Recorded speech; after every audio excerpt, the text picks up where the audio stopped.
Hello दोस्तों, अस्सलाम वालेकुम। कैसे हैं आप सब लोग। मैं हूं अलीम, हाजिर हूं अपने चैनल उर्दू जहां पर एक नई एजुकेशनल वीडियो के साथ। दोस्तों, यूजीसी नेट जेआरएफ के जो यूनिट 10 है उस पर मैंने इससे पहले एक वीडियो बनाया। तो दोस्तों, उसमें हमने बहुत सारी चीज़ों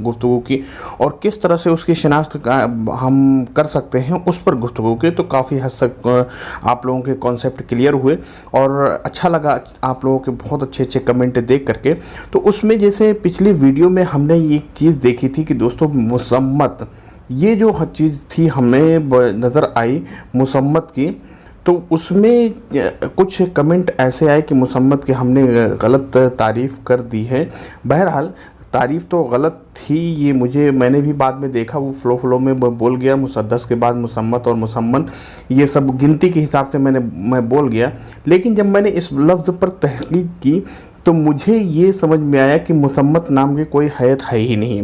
उर्दू शायरी में कोई सिन्फ नहीं है मुसम्मत, ठीक है। ये से यहाँ पे आप जब सिलेबस देखेंगे यूजीसी नेट का तो वहाँ पे से लिखा हुआ है मुसम्मत, लेकिन ये दरअसल से नहीं है, बल्कि इसको होना चाहिए सीन से, ठीक है। मुसम्मत ये होना चाहिए मुसम्मत, ठीक है। तो मुसम्मत जो है, मुसम्मत पढ़िए या मुसम्मत पढ़िए, जो भी है आपका तलफ़ुज़ हो। बहरहाल इसके तलफ़ुज़ पे अभी मैं नहीं देख पाया, लेकिन ये मीम सीन मीम तो है। तो इसके जो मीनिंग होता है या इसकी जो तारीफ़ होती है दोस्तों, यानी ये देखिए बेसिकली क्या है कि ये सारी जितनी हैत है मुरब्बा, मुखम्मस, मुसद्दस और मुसम्मन की, ये बेसिकली 8 हैतें जो उर्दू शायरी की, इन तमाम मजमूओं को जो कहते हैं वो मुसम्मत कहते हैं, ठीक है। मुसम्मत कहते हैं। अभी फ़िलहाल मैं मुसम्मत ही इसको कह रहा हूँ, अगर इसकी कोई और तलफ़ुज़ होगा तो मैं उसको देख लूँगा कि किस तरह से इसका उच्चारण किया जाएगा, किस तरह से इसकी अदायगी की जाएगी, ठीक है। बहरहाल मुसम्मन की वजह से ही मैं इसको मुसम्मत पढ़ रहा हूँ। तो उम्मीद करता हूँ दोस्तों ये क्लियर हो गया होगा आप लोगों को। तो इस नाम के कोई हैत नहीं है जो सिलेबस में है। मैं भी इससे थोड़ा सा कंफ्यूज हुआ, तो आप लोग इसको ज़रूर क्लियर कर लीजिएगा और देख लीजिएगा। ये दरअसल है मीम सीन मीम तोए, ठीक है। तो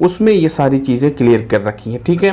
तो चलिए बढ़ते हैं आगे वीडियो में। अगली जो चीज़ें हम डिस्कशन करने वाले हैं, कुछ चीज़ें ऐसी हैं दोस्तों जो आज मैं इम्पोर्टेंट आप लोगों को बताने वाला हूं, जो बहुत हद तक अक्सर बच्चे कंफ्यूज रहते हैं उसमें, ठीक है।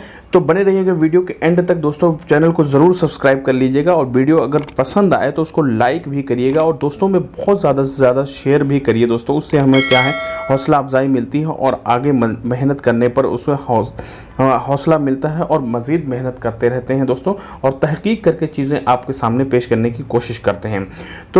तो सबसे पहले हम यहाँ पे जैसे अभी यहाँ पे शामिल नहीं किए, लेकिन सबसे पहले हम बात करेंगे तरकीब बंद और तरजीह बंद की, ठीक है। अक्सर सवाल आता है कि तरकीब बंद किसको कहते हैं और तरजीह बंद किसको कहते हैं, ठीक है। अक्सर बच्चे इन दोनों चीज़ों में कंफ्यूज हो जाते हैं।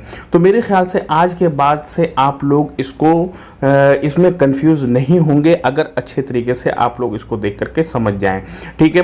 तो सबसे पहले देखिए हम यहाँ पे देखते हैं तरकीब बंद की बात। तरकीब बंद की बात के देखते हैं दोस्तों। तो तरकीब बंद पहले से आप लोग समझ लीजिए कि होती क्या चीज़ है, ठीक है। अब देखिए, मान लीजिए तरकीब बंद कोई मखसूस हैत नहीं है। मान लीजिए आप मुखम्मस की हैत में एक या मुसद्दस की हैत में, आप मुखम्मस आप ले लीजिए, ठीक है। मुखम्मस की हैत में एक आप नज़्म पढ़ रहे हैं, नज़ीर अकबराबादी की अक्सर नज़में जो है मुखम्मस हैत में है। मुखम्मस हैत में आप पढ़ रहे हैं। अब यहीं से तरकीब बंद और तरजीह बंद दोनों आप लोगों को अच्छे तरीके से समझ में चीज़ें आ जाएंगी, ठीक है। अब देखिए एक नज़्म, ये एक बंद हो गया, ठीक है। ये इसको एक बंद कहते हैं, यानी एक मिसरा, 2 मिसरा, 3 मिसरा, 4 मिसरा और ये 5 मिसरा, 5 मिसरे का एक बंद है, ठीक है। अब ये 5 मिसरे में क्या होगा कि ये 4 जो मिसरे होंगे ये एक काफिये में होंगे, ठीक है। काफिया इनका एक होगा और ये जो 5वां मिसरा होगा, ठीक है, इसका काफिया बिल्कुल जुदा होगा, ठीक है। अब देखिए एक नज़्म में कम से कम 10 बंद हो सकते हैं, इस तरह से 20 बंद हो सकते हैं, 15 बंद हो सकते हैं, ठीक है। तो हर बंद के ये जो चारों मिसरे मिसरे के काफ़िए हैं वो मुख्तलिफ होंगे, ठीक है। ज़रूरी नहीं है कि ना अगर यहाँ पे आ रहा है तो हर एक बंद में काफ़िया ना ही आएगा, तो इसके भी काफ़िए मुख्तलिफ होंगे, ठीक है। हर एक बंद का काफ़िया मुख्तलिफ होगा। अब ये होता अमूमन क्या होता है कि जो इनका काफ़िया होता है, इसी ये जो पाँचवां मिसरा होता है इसी का काफ़िया उस जो पहले के 4 मिसरे के काफ़िए के पाबंद होता है।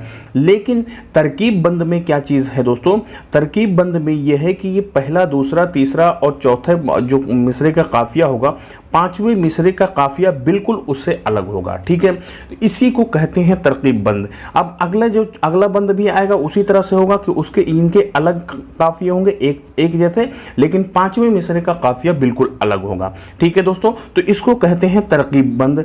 अब आ जाइए तरजीह बंद पर। अब तरजीह बंद किसको कहते हैं, तो तरजीह बंद क्या कहते हैं दोस्तों, उसका सिंपल आसान तरीका है समझने का कि जैसे 5 मिसरे का हम अगर एक नज्म ले लेते हैं जिसकी यानी 5 मिसरे की एक बंद है, ठीक है।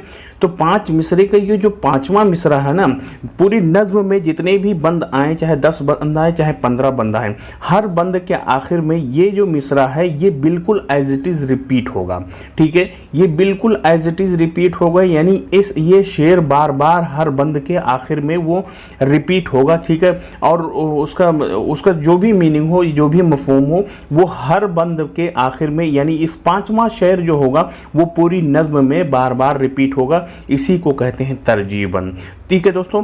तो तरजीह बंद और तरकीब बंद में आसान समझने का है, तरजीह मतलब बार बार एक शेर जो है हर बंद में जो रिपीट हो, और तरकीब बंद कहते हैं जिसमें मतलब 5वां शेर यानी 5वां मिसरा जो होगा वो बिल्कुल अलग काफ़िए का होगा, ठीक है। चार मिसरों से यानी 5 मिसरे का अगर बंद है तो इस 4 मिसरे के काफ़िए से 5वां मिसरा जो होगा बिल्कुल ही इसका अलग होगा, ठीक है। तो इसको कहते हैं आपको तरकीब बंद। तो तरकीब बंद और तरजीह बंद आप लोगों मेरे ख्याल से अच्छे तरीके से समझ में आ गई होंगी चीज़ें। अब 2 चीज़ें और रह गई हैं यहाँ पे। देखिए दोस्तों, ये जो जापानी और फ्रांसीसी सिनफ़े सुख़न है ये हमारे यूनिट में शामिल कर दिया गया है, ठीक है। हमारे यूनिट 10 में शामिल कर दिया गया। जदीद शेरी सिनफ़े सुख़न है, उर्दू में बहुत कम बरते गए हैं लेकिन लिखे गए हैं। तो तराइले बेसिकली आप 2 चीज़ें आप सिर्फ इसको याद रखिए, ठीक है। इसी से क्वेश्चन बनते हैं।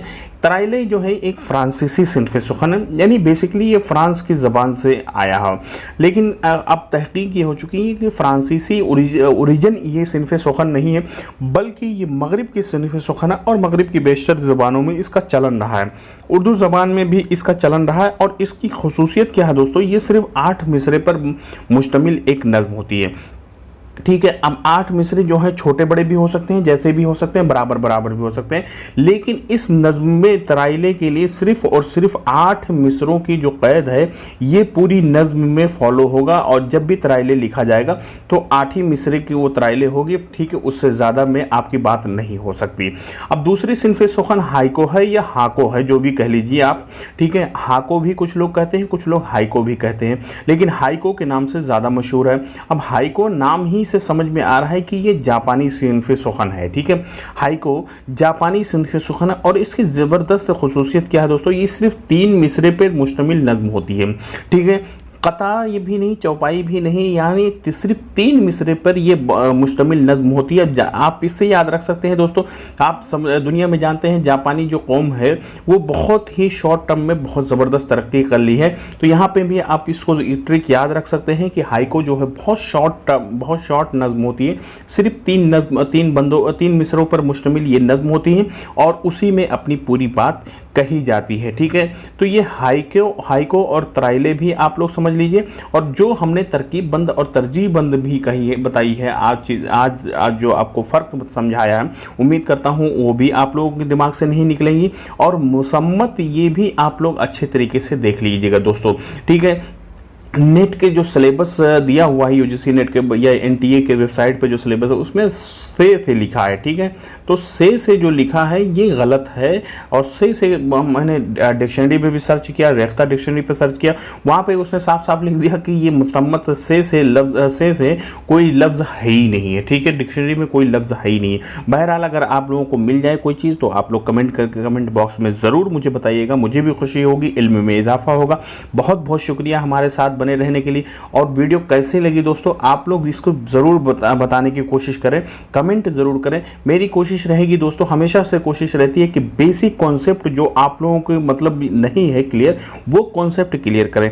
ठीक है, देखिए यूजीसी नेट का जो पेपर होता है बेसिकली ये कॉन्सेप्चुअल बेस क्वेश्चन होते हैं। अगर आपने उसका कॉन्सेप्ट समझ लिया, क्वेश्चन समझ लिया, तो आप इजीली क्वालिफाई कर सकते हो। अगर क्वेश्चन ही नहीं आपको समझ में आया है, आप रट कर करके और इसी तरह से सिर्फ पढ़ कर करके आप जा रहे हैं कि आपने बहुत मोटी मोटी किताबें पढ़ ली हैं, तो उससे कुछ नहीं होने वाला है। आप कम पढ़िए, लेकिन आपका कॉन्सेप्ट जो है बिल्कुल ही क्लियर होना चाहिए।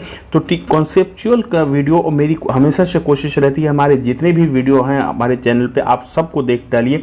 एक रिसर्च बेस पे और कॉन्सेप्चुअल वीडियो मैं बनाता हूं, आप लोग उन वीडियोस को ज़रूर देखें।